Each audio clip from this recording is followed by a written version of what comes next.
Bienvenidos al canal educativo de la Escuela Militar de Medicina de México. La vasculitis primaria del sistema nervioso central, sigue siendo uno de sus grandes imitadores en neurología, ¿no? Un desafío diagnóstico verdaderamente formidable. Hoy vamos a hacer un viaje. Vamos a rastrear la evolución de este enigma, desde que se descubrió en la sala de autopsias hasta el marco nosológico que guía nuestra práctica clínica actual. Ok, nuestro recorrido va a tener 5 paradas clave. Vamos a empezar con el marco de clasificación que usamos hoy, para luego, como en una buena historia, ir hacia atrás en el tiempo y entender de dónde salió todo esto. Veremos el reto que significa su rareza, la época en que solo se diagnosticaba post-mortem, el salto de verdad cuántico hacia el diagnóstico en vida y al final la firma histopatológica que lo define todo. Así que, comencemos. Bueno, para empezar a desentrañar esta patología, lo primero es que todos hablemos el mismo idioma. El marco conceptual que tenemos ahora, muy parecido a lo que pasa con las vasculitis sistémicas, se sostiene sobre 2 pilares fundamentales: el calibre del vaso que está afectado y, claro, la evidencia histopatológica. Ojo, la definición es súper estricta y esto es clave en la clínica. Estamos hablando de una vasculitis que está confinada exclusivamente al neuroeje. No hay evidencia de enfermedad sistémica. Esto la convierte en un diagnóstico de exclusión y su confirmación final, pues como veremos, depende de la histopatología. Entonces, ¿de dónde viene toda esta clasificación? Pues del consenso de Chapel Hill de 2012. El criterio principal es bastante directo. Se basa en el calibre del vaso afectado, si es grande, mediano o pequeño. A partir de ahí es la histopatología la que nos ayuda a refinar el diagnóstico. Por definición, es una vasculitis de órgano único, y ya existen criterios paralelos validados para la población pediátrica. Pero aquí nos topamos con la primera gran pared, su extrema rareza. Y esto no es solo un dato curioso de epidemiología, Es el obstáculo fundamental que ha frenado, históricamente, la investigación y la generación de evidencia sólida. A ver, para que nos demos una idea de qué tan rara es, el estudio colaborativo de CBAS encontró que la vasculitis primaria del SNC representa apenas un 0.6% de todos los casos de vasculitis. El tamaño del desafío es evidente.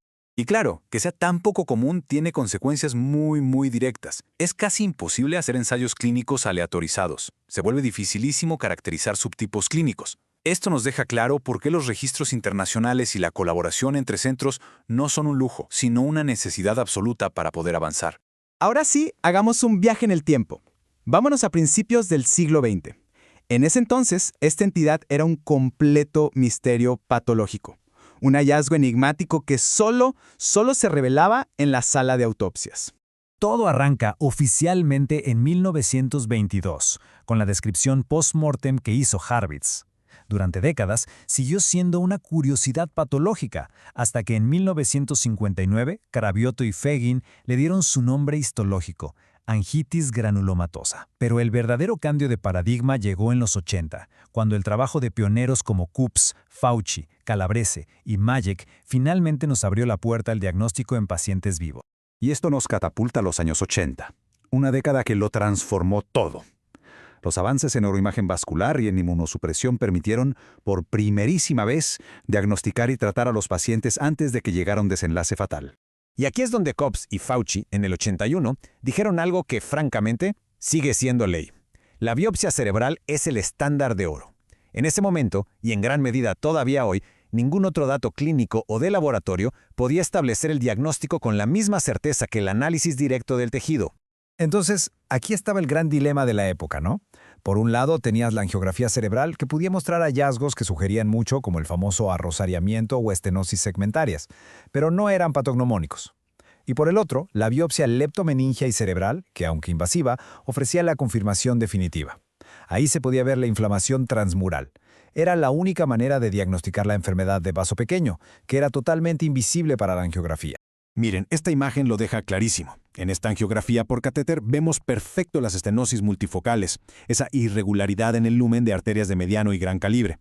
Es un hallazgo que te hace sospechar muchísimo, pero que puede ser imitado por otras condiciones, como el síndrome de vasoconstricción cerebral reversible. Ok, volvamos entonces a la entidad que, digamos, puso todo esto en el mapa. La angitis granulomatosa ya no es solo un recuerdo histórico, es el prototipo patológico bien definido de la vasculitis primaria del SNC. Y esta es la firma histopatológica en todo su esplendor. Lo que define a la angitis granulomatosa es esta destrucción de la arquitectura del vaso. Observen cómo las células gigantes multinucleadas invaden y reemplazan la media y la adventicia, mientras la íntima prolifera, casi cerrando el lumen. Este es el campo de batalla microscópico que confirmó aquellos primeros diagnósticos. Ok, y en la clínica, ¿esto cómo se ve? ¿Cómo se traduce? El primer dato clave es la cefalea. Fíjense, en más de la mitad de los pacientes, el cuadro clínico arranca con dolor de cabeza, que a menudo es progresivo e intratable. Y ojo, la cefalea no es solo un síntoma inicial, para nada. Durante el curso de la enfermedad, casi el 80% de los pacientes la va a presentar, lo que la consolida como un síntoma cardinal de la angeitis granulomatosa del sistema nervioso. Entonces, si juntamos las piezas del rompecabezas, el cuadro clásico se ve más o menos así. A la cefalea se le suma una encefalopatía, hiperproteinorraquia en el líquido cefalorraquídeo y una progresión a déficit focales como hemiparesia, que termina en un deterioro del estado de alerta. Este conjunto de signos y síntomas es un predictor de mal pronóstico que exige una evaluación diagnóstica agresiva. Ahora, un punto importantísimo que no se nos puede pasar. Un patrón histológico de angeitis granulomatosa no es exclusivo de la forma primaria. Puede ser una manifestación secundaria a infecciones como el virus varicela zoster, a neoplasias como el linfoma o a otras enfermedades inflamatorias sistémicas. El diagnóstico diferencial es absolutamente clave. Y con esto, pues cerramos el círculo. Aunque la nosología moderna nos orienta con el calibre vascular, el legado de la era de la angitis granulomatosa sigue muy presente. La confirmación histopatológica continúa siendo el pilar diagnóstico, sobre todo en esa evasiva enfermedad de vaso pequeño.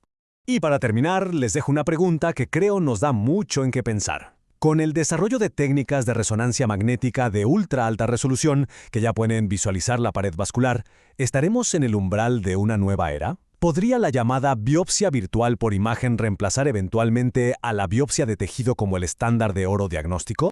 Las referencias clave que han sustentado esta revisión las pueden ver en pantalla. Este video fue producido por el general de brigada médico cirujano Humberto Carrasco Vargas. Muchas gracias por su atención.